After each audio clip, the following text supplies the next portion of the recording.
Good day, here are the headlines from the Philippine News Agency. The Department of Migrant Workers has activated protocols to monitor overseas Filipino workers who may have been affected by the magnitude 7.2 earthquake that struck Taiwan on Wednesday morning. In a statement, the DMW said its 3 migrant workers' offices are coordinating with Filipino communities, leaders, Taiwanese government agencies, as well as employers and trade associations to ensure the safety of OFWs there. The agency said it is ready to assist affected OFWs as necessary. DMW data shows that over 67,000 Filipinos are working in Taiwan as of December 2023. Earlier, the Philippine Institute of Volcanology and Seismology raised a tsunami warning in the coastal areas of Batanes, Cagayan, Ilocos Norte, and Isabela. The agency advised residents to evacuate inland or to higher grounds, while fisher folk and boat owners must secure their boats and move away from the waterfront. The tsunami warning has since been lifted. Taiwan's Central Weather Administration reported that the earthquake hit at 7:58 a.m. at a depth of 15.5 kilometers off the eastern coast. The epicenter was found some 25 kilometers southeast of Hualien County, where buildings have reportedly collapsed and trapped some people. Japan also issued a tsunami warning for the coastal areas of Okinawa in the south. 5 areas in the country may experience a danger level heat index today based on Pag-asa's heat index forecast. The Weather Bureau says the heat index may reach 42 degrees Celsius in Apari, Cagayan, Pili in Camarines Sur, Dumangas in Iloilo, Catarman in northern Samar, and Guian in eastern Samar. The danger level category means prolonged exposure to sun may result in heat cramps, heat exhaustion, and fatigue. Meanwhile, over 20 other areas in the country will experience extreme caution levels of heat index. In Metro Manila, temperatures are expected to rise up to 39 degrees Celsius. Pag-asa reminds the public to drink plenty of water, bring umbrellas, and wear hats and sleeve clothes when going outside. Limited physical outdoor activities are also advised. Meanwhile, the localities of Minglanilla, Cordova, Talisay, and Lapu-Lapu in Cebu have suspended face-to-face classes due to high temperatures. In Valenzuela City, all classes in public schools from kinder to grade 12 will be scheduled from 5:30 to 11:30 in the morning for the rest of April, while those in private schools will be held from 6 to 11:30 a.m. Classes and daycare centers will be held online, and in Iloilo City, suspension of face-to-face classes from preschool to senior high school is extended.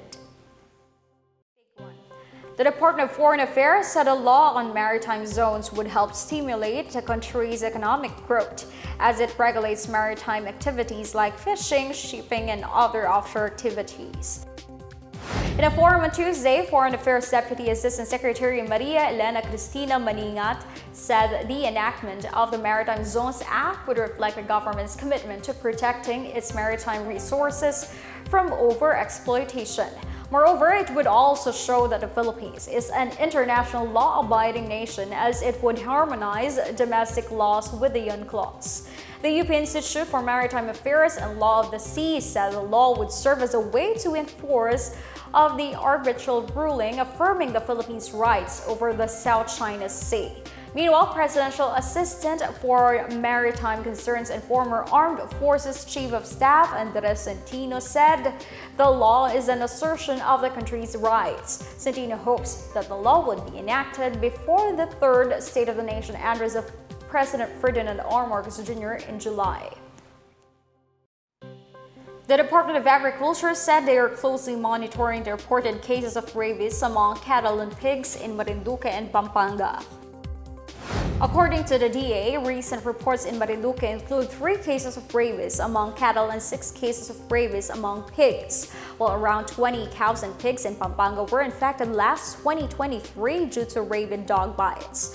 Agriculture Assistant Secretary Constante Dante Palabrica said that although reported cases are unusual, they are not alarming. He also stressed the importance of containing rabies in dogs and cats through vaccination to avoid rabies transmission to animals and humans. Importante na bakunahan ang mga aso. Sila ang primary source, aso at saka pusa. Ang mas alarming yung sa tao, mabigat yun. Isang patay sa isang araw. Meanwhile, the Department of Health reported over 80 deaths due to rabies among humans from January to March this year. While there have been no reported negative effects on individuals who consume the meat of infected cows in Marinduque, Palabrica advised against its consumption due to the zoonotic nature of rabies. Alam mo kasi sa bukid, kapag nakita nila na medyo nalalabyan na yung baka, inuupakan na nila agad para masave yung meat kaysa mamatay. Pero wala pang reported na yung kumain ng baka doon sa Marinduque nagkaroon ng sakit. Sa rabies, because it's a zoonotic disease, no? May possibility na ma-transfer pag kinain yung animalya. U.S. President Joe Biden and Chinese President Xi Jinping have their first in-person meeting since November, with Biden looking to keep tensions from rising ahead of Taiwan's presidential inauguration in May.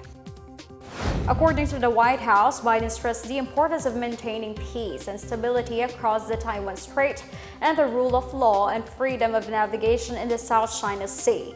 In November, Biden and Xi decided to work closely to stop the production of fentanyl and the re-establishment of military communications. China took offense when Biden told reporters that he had not changed his view that Xi is a dictator. Meanwhile, Biden also expressed concerns over China's actions in the South China Sea, stressing that it is a violation of the international law. They also discussed China's support for Russia's actions in Ukraine, trade practices, human rights abuses in Xinjiang, and the denuclearization of the Korean Peninsula. Despite recent tensions, both sides seek to rebuild relations by keeping an open communication lines and managing bilateral ties through high-level diplomacy. They also discuss ways to effectively manage competitions. And that's the latest and the biggest stories on the Pna Headlines. For more news updates, please visit our website, pna.gov.ph, or our Facebook and X account, Philippine News Agency. The Pna Headlines is also streamed via the Servicio Facebook page. You may also watch the Pna Headlines through the Philippine News Agency's YouTube account, via the News and Information Bureau website, nib.gov.ph, under the Pna News, or on the Facebook page of the Presidential Communications Office, or PCO.